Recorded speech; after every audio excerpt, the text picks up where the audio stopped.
The twin suns were setting over the red plains of Altera, painting the sky with streaks of gold and crimson. Daniel, a human trader from Earth, walked through the Giantess marketplace, his small frame moving between towering legs and echoing voices. He had been here before, but each time he still felt the same mix of wonder and caution. Giantesses were not like the aliens he had met on other worlds. They were powerful, proud, and easily offended. One wrong word could end with him being thrown out of the city, or worse. But Daniel had a gift, a way with words. And he knew how to be polite even in the strangest of cultures. He was selling rare spices and fabrics, items the giantesses loved, as he handed over a packet of crimson spice to a customer. A shadow fell over him. He turned and saw her. She was taller than any giantess he had ever seen. Her dark bronze skin glimmering under the fading light, her black hair tied high. Her armor marked with scars and trophies from battles won. The market seemed to grow quieter as she walked closer, each heavy step making the wooden planks under Daniel's feet tremble. Her eyes were sharp, almost predatory, but there was something calm in the way she looked at him. Daniel knew who she was. Lyra? The warrior who had defeated an entire raiding party single-handedly. The locals whispered about her, not all in admiration. Some said she was too strong, too fearless, too untamed for any giantess clan to control. When she stopped in front of his stall, Daniel felt the air grow heavier. Still, he forced himself to smile politely. "Can I help you, warrior?" Daniel asked, his voice steady. Lyra's gaze swept over his stall. Then back to him. "You are human," she said, her voice deep but smooth. "Yes," Daniel replied. From Earth, she studied him for a moment, her head tilting slightly. Daniel wasn't sure why, but he suddenly said, "You look strong and graceful." It was just a polite comment. On Earth, it was the kind of thing you could say to someone without much meaning. But the moment the words left his mouth, Lyra's eyes narrowed in a way that made his stomach twist. The air between them changed. Several nearby giantesses turned to look, their expressions sharp with interest. Lyra took one slow step closer, her towering form casting him in complete shadow. "You would say that to me?" she asked. Daniel hesitated. Yes. It's true." Her lips curved into the faintest smile. But it wasn't a warm one. It was the smile of someone who had just been handed something important. "You have spoken the binding words," she said, loud enough for others to hear. The nearby giantesses gasped. Murmuring to one another, Daniel blinked in confusion. "Binding? What?" Lyra's smile grew. "By our law, when a warrior is told she is strong and graceful by a man, it is a vow, a promise to stand by her in battle and in life." Daniel's jaw dropped. No, I didn't mean." But Lyra raised a hand. Silencing him, "You have given your word," she said firmly, "and I accept." Before Daniel could protest, Lyra stepped behind his stall, her massive hand wrapping easily around his arm. "You will come with me," she said. The crowd had gathered now, watching with fascination. Daniel's heart pounded. "Look, I think you're misunderstanding me," but Lyra didn't slow down. Her long strides carried him through the market, her grip unyielding. People moved out of her way, whispering. "The human who had spoken the binding words," they said. The human who now belonged to the untamed warrior. Daniel tried to pull free, but her strength was overwhelming. "Where are you taking me?" he demanded. "To my home," she said. "As if it was the most obvious thing in the world. You will meet the elders, and we will prepare for your duties." "What duties?" Daniel exclaimed. Lyra glanced down at him with amusement. "You will learn." They reached the edge of the marketplace, where the wooden platforms gave way to stone roads leading into the mountains. The giantess fortress loomed ahead, carved directly into the rock. Daniel's mind raced. He needed to explain this misunderstanding before it went too far, but something told him Lyra wouldn't care. In her eyes, a vow had been spoken, and nothing in the universe could undo it. As the gates opened and the guards bowed to Lyra, Daniel realized this was no simple mistake. This was the beginning of something much bigger and much more dangerous than he had ever imagined. And no matter how fast he ran, he had the sinking feeling that Lyra would never let him escape. Daniel's boots scraped against the stone path as Lyra pulled him deeper into the fortress. The walls rose high around them, carved with battle scenes. Of Giantess victories, every passing warrior stopped to glance at him. Some with curiosity, others with outright suspicion. The air was thick with the scent of smoke, metal, and something sharp, the smell of a place that had seen many wars. Listen. Daniel tried again, his voice tight. Where I come from, a compliment is just a compliment. Lyra didn't even slow down, her long strides eating up the distance. In your world, maybe, she said, but here, words are bonds, and bonds are sacred. She glanced down at him, her expression unreadable. If a warrior allows the words to pass unanswered, it is an insult, a wound to her honor. Daniel groaned. I wasn't trying to insult you or marry you or whatever this is. Her lips curved slightly, though it was not from amusement. It is not whatever this is. Human, it is. Duty. They entered a vast hall lit by flickering torches. The ceiling was so high that Daniel had to crane his neck to see the shadowy rafters.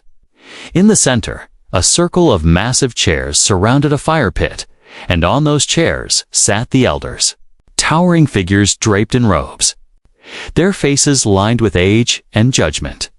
Lyra led him to the middle of the circle and stopped. This human, she announced, her voice echoing, has spoken the binding words to me. The murmurs started immediately. One elder, a tall woman, with silver hair braided down her back, leaned forward. A human? You are certain, Lyra? I am certain, Lyra replied, her hand still locked on Daniel's arm. Daniel raised his free hand. Okay, let me just, but the elder cut him off. Human, do you deny your words? Daniel hesitated. No, I said them, but I didn't. Mean, another elder spoke. Meaning is irrelevant. The vow was spoken. The vow must be honored. Daniel's stomach turned. What exactly does this vow mean? He asked carefully. The silver-haired elder's gaze was sharp. It means you stand with her in all things, in her battles, her victories, her losses, her home. Daniel tried to laugh. That's sweet, but I'm not really a fighter. Lyra's grip tightened. You will be, she said simply. One of the younger elders chuckled. Perhaps the human will fail the proving trials and free her of the bond. Daniel's head snapped up.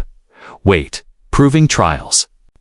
Lyra's eyes gleamed. Yes, you must prove you are worthy of my bond, that you are strong enough to stand at my side, and if I fail? Daniel asked hopefully. The elder's voice was like a knife. Then you are unworthy, and you will die. Daniel's throat went dry. He turned to Lyra. And you're okay with this? She met his gaze without flinching. If you cannot stand with me, then you cannot live in my shadow. Before he could respond, a loud horn echoed through the hall.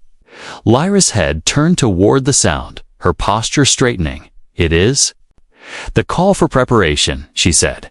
Your trials begin at dawn, that night. Daniel was given a small stone chamber near Lyra's quarters. A guard the size of a building stood outside his door. Making sure he didn't try to leave, Daniel paced the floor, his mind racing. He had come here to trade spices, not to get trapped in some alien marriage by compliment situation. But every time he thought of escape, he remembered the fortress gates, the warriors and Lyra's unshakable grip through the thin wall. He could hear her voice speaking to someone, her tone firm, her words in the Giantess language. He caught only one in their tongue that he understood, because he had learned it from a past trade deal. The word for mine, she had said it more than once. her voice carrying certainty. Daniel sat on the small stone bed, running his hands through his hair. Tomorrow, he would have to face whatever insane challenges they had for him. Maybe he could fail just enough to survive, but not enough to look like a complete coward. But something in Lyra's eyes told him she would not let him fail easily. And that thought scared him more than the trials themselves. When the fortress finally grew quiet, Daniel laid back and stared at the ceiling. Somewhere beyond these walls, the red plains stretched endlessly under the stars. He could almost imagine himself walking away from here, free, but deep down, he had the feeling that Lyra and this strange vow had already caught him in a net he wouldn't escape, not without paying a price. The morning came too quickly. A sharp knock on the stone door jolted Daniel awake. Before he could answer, the heavy slab swung open and Lyra stood there, already dressed in her armor. Her dark hair braided tightly, her massive spear in hand. "Up," she ordered, her voice leaving no room for argument. "It is time." Daniel rubbed his eyes. Time for what? Breakfast. Her brow arched slightly. The proving trial. He groaned. Right that? Lyra stepped aside, revealing to Giantess warriors holding a bundle of leather and metal. "This is for you," she said, tossing it onto the bed. Daniel picked it up, a small suit of armor. Clearly custom-made overnight to fit a human. It was heavier than it looked. "I don't suppose I can just say I'm not feeling well," he muttered. Lyra's lips twitched. "You will need all your strength." The fortress courtyard was already crowded when they arrived. Dozens of giantesses stood in a wide circle, their eyes fixed on him. Some were amused, some skeptical, and a few looked like they were already imagining his funeral. In the center of the yard lay the first challenge, a massive stone block. Taller than Daniel, this is a test of strength, Lyra explained. You will not be expected to lift it, but you must move it beyond that line. She pointed to a mark on the ground a few meters away. Daniel stared at the block. "Move that?" "I'm a trader, not a construction worker." "Then trade your weakness for courage," she replied, stepping back. The trial began. Daniel placed his hands on the rough stone and pushed with all his might. At first, nothing happened. The crowd began to murmur. He adjusted his stance. Remembering an old trick from moving heavy crates back home? Rock it gently. Find the edge, then push. The stone shifted slightly. Gasps echoed through the crowd. He kept going, sweat running down his face, until finally, with a grunt, he shoved it over the line. It wasn't elegant, but it worked. Lyra's eyes met his. Atea. And though her expression was neutral, he thought he saw a flicker of approval. But the second trial was waiting. This time, they led him to the fortress gates. A section of the red plains had been marked off, and at the far end, a cage held a creature unlike anything Daniel had seen before. It was twice his height, with 6 legs, spiked armor-like skin, and eyes that glowed faintly yellow. "This is the Bristlefang," one elder announced. "You must take the ribbon." From its horn, Daniel swallowed hard. "You're kidding?" Lyra shook her head. "It is dangerous, but you are fast. Use that." The cage door creaked open, and the Bristlefang charged out, its legs moving like pistons. Daniel dodged to the side, heart hammering. The creature turned, its horn glinting in the sunlight, the ribbon tied just behind the tip. Daniel waited for it to charge again. Then, dove under its legs, grabbing at the ribbon. His fingers brushed it, but the beast jerked away. Nearly kicking him, the crowd roared in excitement. Lyra shouted something in her language. It sounded like an order, and Daniel understood. She wanted him to circle it. Tire it out. Minutes later, breathing hard, the Bristlefang slowed just enough for him to leap forward and yank the ribbon free. He stumbled back, holding it high. The final challenge of the day took place in the forest beyond the plains. The task was simple: survive until sunset. No weapons beyond a small blade. Daniel moved cautiously, remembering every survival trick he knew. The forest was alive with strange sounds. At one point, a small, cat-like creature with too many teeth lunged at him from the underbrush. He fought it off, earning a shallow scratch along his arm. Later, he found himself climbing a low tree to escape a snake as thick as his torso. By the time the suns dipped toward the horizon, he was exhausted, scratched, and covered in dust. But alive, when he emerged from the trees, the giantesses were waiting. Lyra stepped forward, her expression unreadable. "You survived," she said simply. Daniel wiped sweat from his forehead. Barely, one of the elders nodded. "He has passed the first day." Daniel almost smiled in relief, until Lyra added, "There are more trials tomorrow." As the crowd dispersed, Lyra walked beside him back toward the fortress. For the first time since they met, her voice softened slightly. "You did well," she said. "Better than I expected." Daniel glanced up at her. "So, does that mean you'll let me go?" She didn't answer. Instead, she gave him a small, knowing smile, the kind that made him realize he was still very much caught in her world. The next morning, the fortress was restless. Daniel noticed it the moment he stepped into the corridor outside his small chamber. The air felt sharper, the usual chatter replaced by hurried footsteps and the clang of weapons being prepared. Giantess warriors moved quickly through the halls, their armor polished, their expressions grim. Lyra found him near the courtyard, her spear strapped across her back. "There is trouble," she said, without wasting words. Daniel frowned.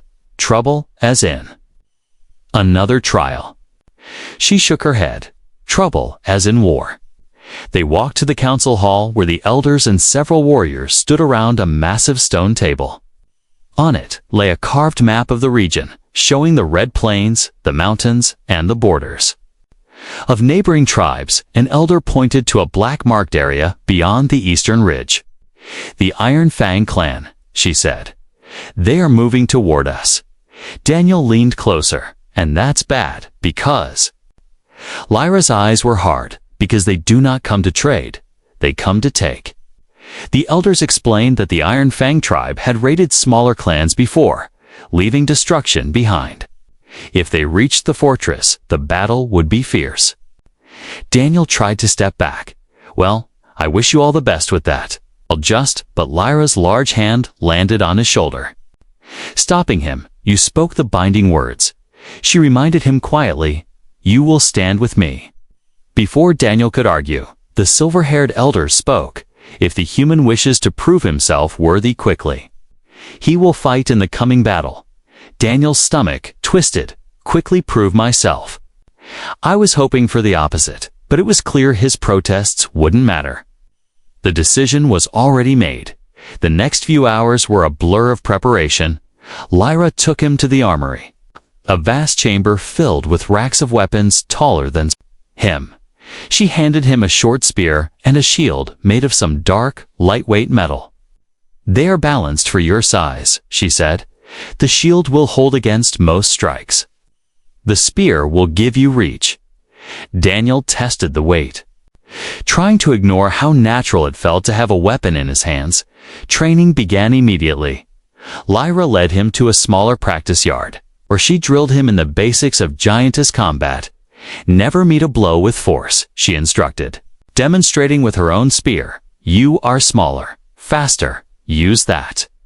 She showed him how to sidestep, to strike at exposed points, to keep his shield up even when his arm ached. By midday, sweat poured down his back, his arm sore, but he was moving smoother than before. Lyra's sharp eyes caught every mistake, but she also gave quiet nods when he improved. Between training sessions, Daniel noticed something strange. The way Lyra spoke to him was changing, less like a jailer to a prisoner, more like a commander to a comrade. She still held him to the vow, but her tone carried a weight of respect. He hadn't expected. As the suns dipped toward the horizon, scouts returned with news the Iron Fang warriors would reach the plains by morning. The fortress went into full readiness. Fires burned in the watchtowers. Warriors sharpened their blades. And the great gates were reinforced. Daniel stood on the wall beside Lyra, looking out toward the darkening horizon. "You've fought them before?" he asked. She nodded. "Once years ago, they were strong then. They will be stronger now. And you're not worried?" he asked. Lyra glanced at him, her expression calm but fierce. "Worry wastes energy. I prefer to use mine in the fight." That night, Daniel couldn't sleep. The sounds of preparation echoed through the stone halls. He lay awake on his bed, thinking about tomorrow back on Earth. He had never imagined he'd be standing on alien battlements, preparing to fight alongside a giantess warrior who thought a compliment meant a life bond. He should have been terrified, and he was, but there was also something else, a strange, restless energy in his chest. Just before dawn, Lyra entered his chamber. She wore full battle armor now, the bronze plates gleaming, the edges etched with symbols. In her hand, she carried her great spear, and across her shoulders, a long crimson banner with her clan's emblem. She handed Daniel his smaller spear. "And shield, stay close to me in the fight," she said. "You will see where to strike." Daniel swallowed hard. "And if I freeze up?" Her eyes met his. "Then you will die. But if you keep moving, you might live." As they stepped into the courtyard, the entire clan was assembled. War drums began to beat, deep and steady. The gates creaked open, revealing the red plains bathed in the pale light of the twin suns. Far in the distance, Daniel could see movement, the Iron Fang warriors advancing like a dark tide. His grip tightened on the spear, his heart pounding. Whatever happened today, there would be no turning back, and for the first time, he wasn't sure if he wanted to. The Iron Fang warriors came like a rolling storm across the red plains. Their armor was dark, jagged, and shaped to intimidate. Their weapons glinted in the rising light of the twin suns. Daniel stood behind the front line of Giantess warriors, his smaller frame almost hidden among their towering figures. The war drums pounded in his chest, each beat echoing the racing of his heart. Lyra stood beside him, her crimson banner rippling in the morning wind. She did not speak, but her presence was steady, like an anchor in a raging sea. When the Iron Fang reached bow range, the fortress, archers loosed a volley. Arrows whistled overhead, striking shields and armor. The enemy roared and charged harder, closing the distance. Then came the clash. The sound was deafening, metal striking metal, the heavy thud of shields, the roar of warriors. Lyra surged forward with her spear, meeting an Iron Fang warrior. Head-on Daniel moved with her, staying just behind her sweeping strikes. An enemy broke through and came at him, the jagged blade raised high. Daniel blocked with his shield. The impact jarring his arm, he thrust his spear forward, catching the attacker in the side and forcing him back. There was no time to think, only react. Another warrior lunged, and Daniel ducked under the blow, driving his spear into the gap in the enemy's armor. The giant staggered, and Lyra finished him with a swift strike. She glanced at Daniel, her eyes sharp but approving. "You move well," she said before turning to face the next threat. The battlefield was chaos. Daniel used his smaller size to dart between legs and under swinging weapons, striking where the enemy least expected. Once, he saw Lyra surrounded by 3 Iron Fang warriors. Without thinking, he sprinted toward her, ramming his shield into one and stabbing at another's knee. The distraction gave Lyra the opening she needed. Her spear swept in a deadly arc, dropping 2 enemies in one motion. The third turned to Daniel, but Lyra stepped in front of him, her spear piercing the enemy's chest before the blade could fall. "You fight like someone who wants to live," Lyra said quickly, before turning. To engage another attacker, Daniel didn't have time to answer. Another warrior was already bearing down on him. He rolled aside, stabbing at the back of their leg. They fell to one knee, and a nearby giantess finished them off. Hours seemed to pass in minutes. The sun climbed higher, the heat baking the battlefield. Daniel's arms ached. His lungs burned. But he kept moving, kept fighting. Somewhere in the chaos, the Iron Fang leader appeared, a massive figure with a horned helmet and a black axe. He cut through the defending warriors like they were nothing, moving straight toward Lyra. She met him head-on, their weapons clashing with a sound like thunder. Daniel fought his way toward them. The duel was brutal. Lyra's spear darted in and out, her footwork flawless, but the leader was relentless. A heavy swing of the axe knocked Lyra back a step. Daniel shouted her name, drawing the leader's attention for just a heartbeat. It was enough. Lyra's spear shot forward, piercing through the gap in his armor. The leader dropped to his knees, the black axe falling to the dirt. The Iron Fang warriors faltered at the sight, their charge losing its force. The defenders roared and pushed them back. Within minutes, the enemy was retreating across the plains, leaving their dead behind. The battlefield grew quiet, except for the moans of the wounded and the crackle of torches. Daniel stood still, his spear in hand, his body trembling from exhaustion. Lyra approached him, her armor dented, a cut along her cheek, but her eyes were bright. "You fought well," she said, her voice low but sincere. Daniel tried to laugh, though it came out more like a breathless wheeze. "I was just trying not to die.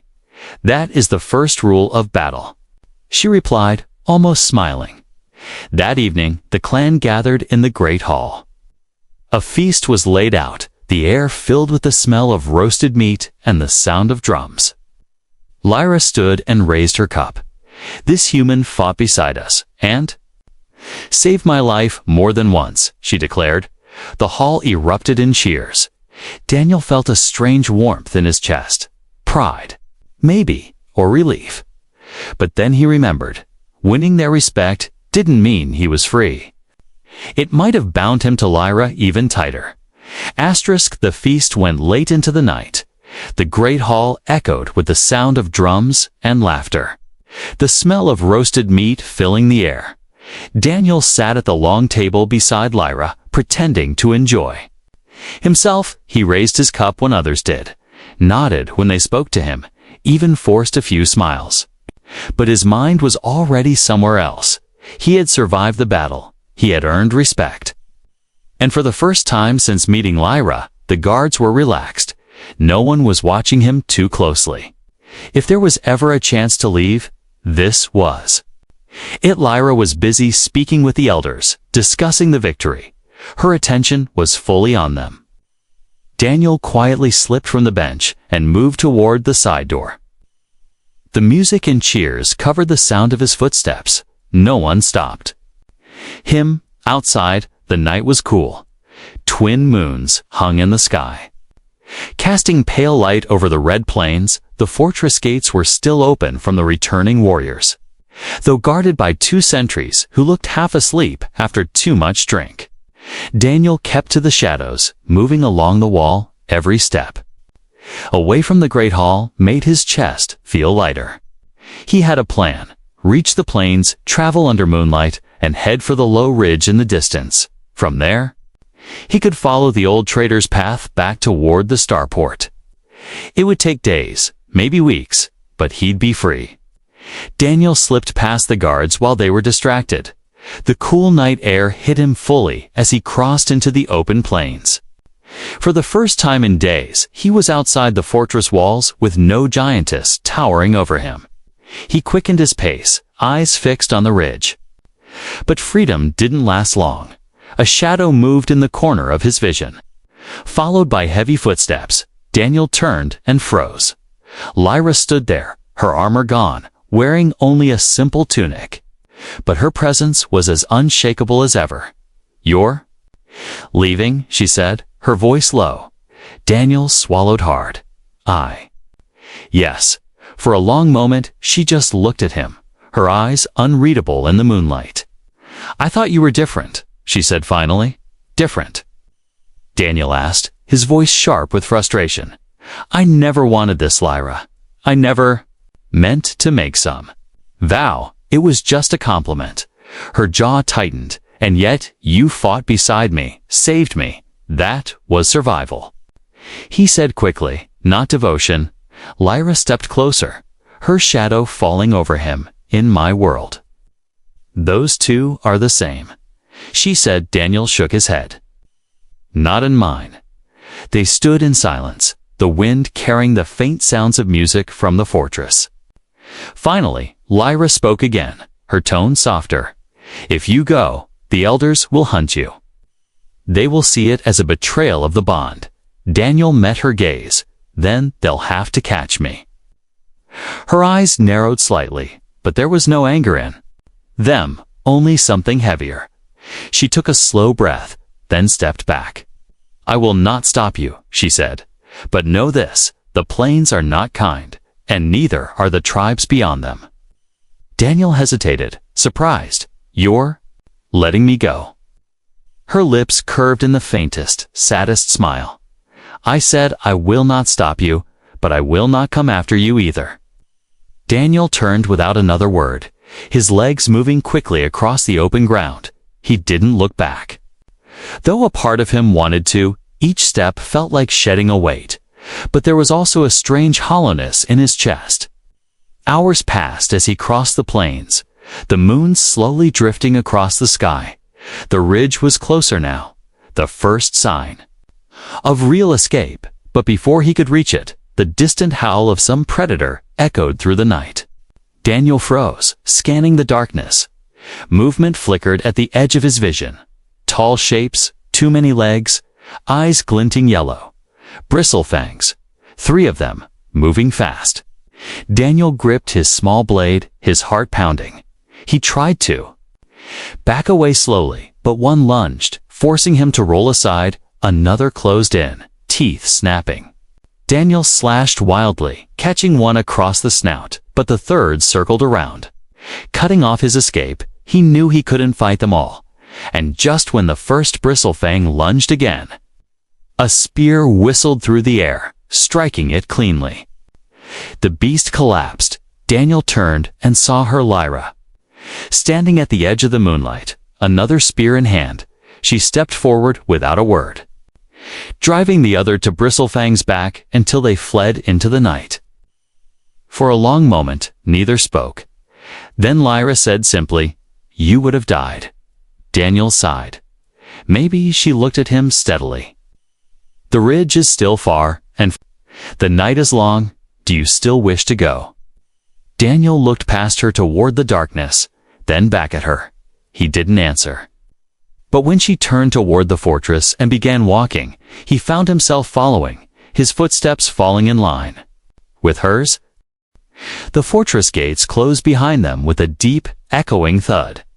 Daniel walked beside Lyra in silence, the sound of their footsteps filling the empty corridor.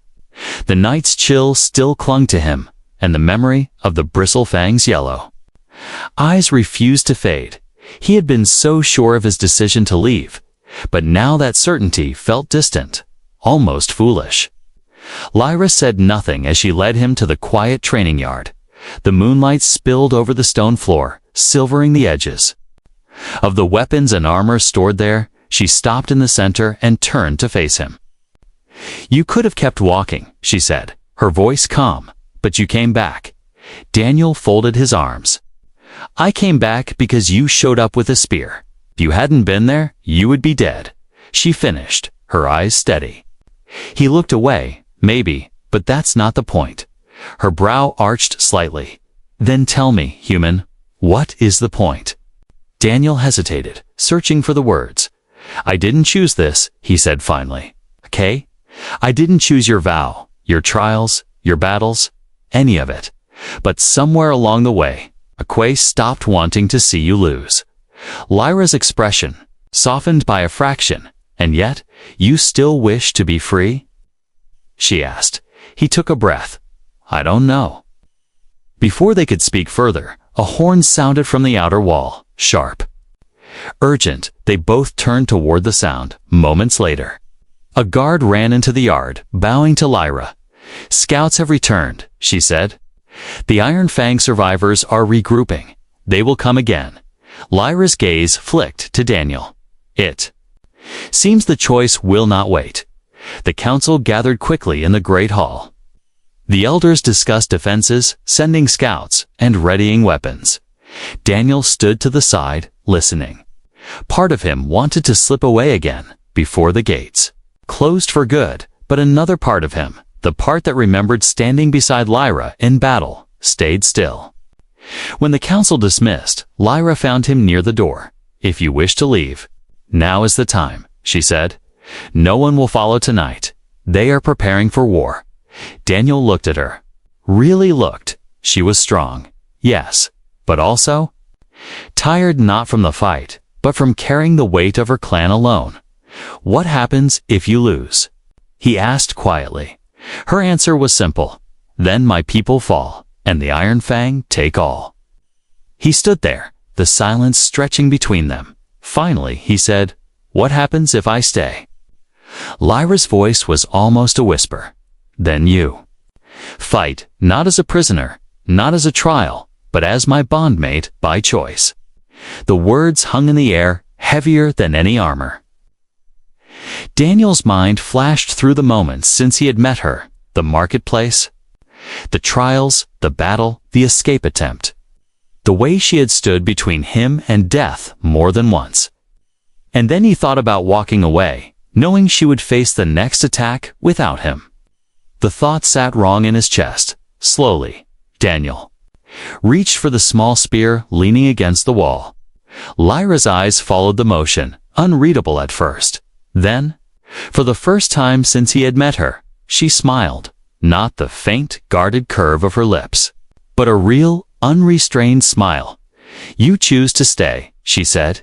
Daniel nodded. Yeah, I guess I do. That night, preparations began in earnest. Lyra trained him harder than ever. But not out of obligation this time. They trained as equals. She taught him combinations, feints, and how to read an opponent's stance. They sparred until the moons dipped low, each strike and block sharpening his focus. When the next dawn came, Daniel stood at the gates with the warriors. His armor was fitted, his shield steady in his hand. Lyra stood beside him, the crimson banner snapping in the wind. The horizon was dark with the movement of the Iron Fang forces. The war drums began again, deep and slow. Daniel took a deep breath, feeling the ground tremble under the enemies.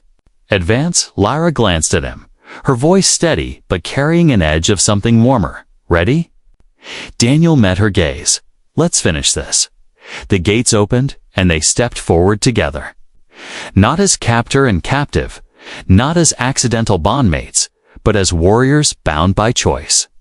The roar of the clan rose behind them, echoing across the Red Plains, and whatever came next, Daniel knew he would not run. Not now, not ever.